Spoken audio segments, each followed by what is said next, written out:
Salam semangat guru 3. Pada video kali ini akan mempraktikkan dan merefleksi soft skill semangat guru 3. Praktik belajar pengembangan soft skill di kelas.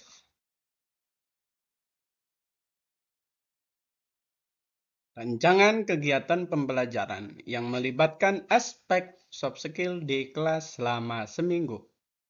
Jadi hari pertama itu kegiatan diskusi kelompok. Temanya kerjasama tim, tujuan peserta didik dapat bekerja sama secara efektif untuk memecahkan masalah. Langkah-langkahnya, jadi peserta didik ke dalam berapa kelompok. Masing-masing kelompok itu sebuah masalah untuk dipecahkan. Jadi peserta didik untuk mendiskusikan masalah tersebut, mencari solusinya. Setelah selesai, jadi akan meminta masing-masing kelompok untuk mempresentasikan solusi kepada kelompok lain. Jadi refleksi itu apa yang ini contoh refleksi. Refleksinya itu apa yang perlu ditingkatkan dalam kerja sama tim. Terus bagaimana cara agar kerja sama tim lebih efektif. Hari kedua adalah kegiatan presentasi. Temanya itu komunikasi, tujuan peserta didik dapat berkomunikasi secara efektif dengan orang lain. Langkah-langkahnya, jadi peserta didik untuk memilih topik presentasi.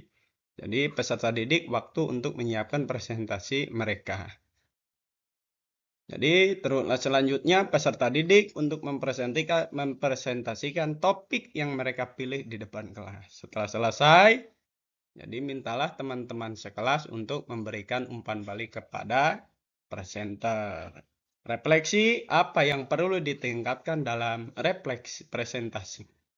Selanjutnya, bagaimana cara agar presentasi lebih menarik dan informatif. Hari ketiga itu kegiatan proyek kelompok. Tema kepemimpinan dan pengambilan keputusan. Tujuan peserta didik dapat memimpin dan mengambil keputusan secara efektif. Langkah-langkahnya, bagikan peserta didik ke dalam beberapa kelompok. Berikan masing-masing kelompok sebuah proyek untuk dikerjakan. Mintalah peserta didik untuk memilih seorang pemimpin kelompok. Selanjutnya, mintalah pemimpin kelompok untuk mengatur dan mengkoordinasikan pekerjaan kelompok. Setelah selesai, mintalah masing-masing kelompok untuk mempresentasikan hasil kerja mereka kepada kelompok lain. Refleksinya, bagaimana cara menjadi pemimpin yang baik, bagaimana cara mengambil keputusan yang efektif. Hari keempat, kegiatan simulasi. Temanya, menyelesaikan konflik. Tujuannya, peserta didik dapat menyelesaikan konflik secara damai dan konstruktif. Langkah-langkahnya, berikan peserta didik sebuah skenario konflik. Mintalah peserta didik untuk berperan sebagai tokoh dan skenario. Selanjutnya, mintalah peserta didik untuk menyelesaikan konflik secara damai dan konstruktif. Setelah selesai, mintalah peserta didik untuk mendiskusikan proses penyelesaian konflik tersebut. Refleksi apa yang hasil dilakukan dalam menyelesaikan konflik. Selanjutnya, apa yang perlu ditingkatkan dalam menyelesaikan konflik. Hari kelima, kegiatan role play. Tema melayani pelanggan. Peserta didik, tujuannya itu peserta didik dapat memberikan pelayanan kepada pelanggan secara memuaskan. Contoh-contoh langkah-langkahnya, bagikan peserta didik ke dalam beberapa kelompok atau 2 kelompok. Mintalah satu kelompok untuk berperan sebagai pelanggan dan kelompok lain berperan sebagai penyedia layanan. Ada refleksinya, apa yang berhasil dilakukan dalam memberikan pelayanan kepada pelanggan, apa yang perlu ditingkatkan dalam memberikan pelayanan kepada pelanggan. Itu rancangan kegiatan pembelajaran yang melibatkan aspek skill selama seminggu. Ini adalah cerita refleksi pengembangan soft skill saya. Nama saya Halimi Anda Mubarak, seorang guru kelas 5 di SD Negeri 2 Neglasari pada tanggal 18 sampai 22 September 2023.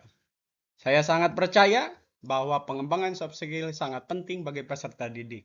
terutama di era digital ini. Soft skill dapat membantu peserta didik untuk sukses di sekolah, di tempat kerja, dan dalam kehidupan mereka secara umum. Pada tahun ajaran ini, saya berkomitmen untuk mengembangkan soft skill peserta didik di kelas saya. Saya memulainya dengan merancang kegiatan pembelajaran yang melibatkan aspek soft skill, seperti kerja sama tim, komunikasi, dan kepemimpinan. Salah satu kegiatan pembelajaran yang saya lakukan adalah diskusi kelompok. Dalam kegiatan ini, peserta didik dibagi ke dalam beberapa kelompok untuk mendiskusikan sebuah topik. Saya memberikan kesempatan kepada peserta didik untuk bekerja sama dan berbagi ide dalam memecahkan masalah. Kegiatan ini sangat bermanfaat untuk mengembangkan soft skill kerja sama tim dan komunikasi. Peserta didik belajar untuk mendengarkan pendapat orang lain, kerjasama untuk mencapai tujuan bersama, dan berkomunikasi secara efektif. Selain diskusi kelompok, saya juga melakukan kegiatan pembelajaran yang lain yang melibatkan aspek soft skill seperti presentasi, proyek kelompok, simulasi, dan role play. Jadi presentasi membantu peserta didik untuk mengembangkan soft skill komunikasi dan kepercayaan diri. Proyek kelompok membantu peserta didik untuk mengembangkan soft skill kerja sama tim, kepemimpinan, dan pengambilan keputusan. Simulasi membantu peserta didik mengembangkan soft skill, memecahkan masalah, dan mengelola konflik. Role play membantu peserta didik untuk mengembangkan soft skill komunikasi, empati, dan kerja sama tim. Saya senang melihat perkembangan soft skill peserta didik di kelas saya. Peserta didik menjadi lebih percaya diri, lebih mampu bekerja sama dengan orang lain, dan lebih mampu memecahkan masalah. Saya menyadari bahwa pengembangan soft skill membutuhkan waktu dan usaha yang konsisten. Oleh karena itu, saya akan terus merancang kegiatan pembelajaran yang melibatkan aspek soft skill. Saya berharap bahwa peserta didik saya akan terus mengembangkan soft skill mereka dan menjadi sukses di masa depan. Jadi beberapa refleksi yang refleksi saya itu tentang pengembangan. Guru itu perlu memiliki pemahaman yang baik tentang soft skill. Guru perlu mengetahui apa itu soft skill, pentingnya soft skill, dan bagaimana cara mengembangkan soft skill. Kegiatan pembelajaran perlu dirancang dengan melibatkan aspek soft skill. Guru perlu merancang kegiatan pembelajaran yang memberikan kesempatan kepada peserta didik untuk berlatih soft skill. Peserta didik perlu diberi umpan balik tentang pengembangan soft skill mereka. Umpan balik itu dapat membantu peserta didik untuk mengetahui kekuatan dan kelemahan mereka dalam soft skill. Ini adalah umpan balik dari 3 orang guru tentang praktik belajar pengembangan soft skill di dalam kelas. Ini menurut umpan balik dari Ibu Ayu Rosmawati.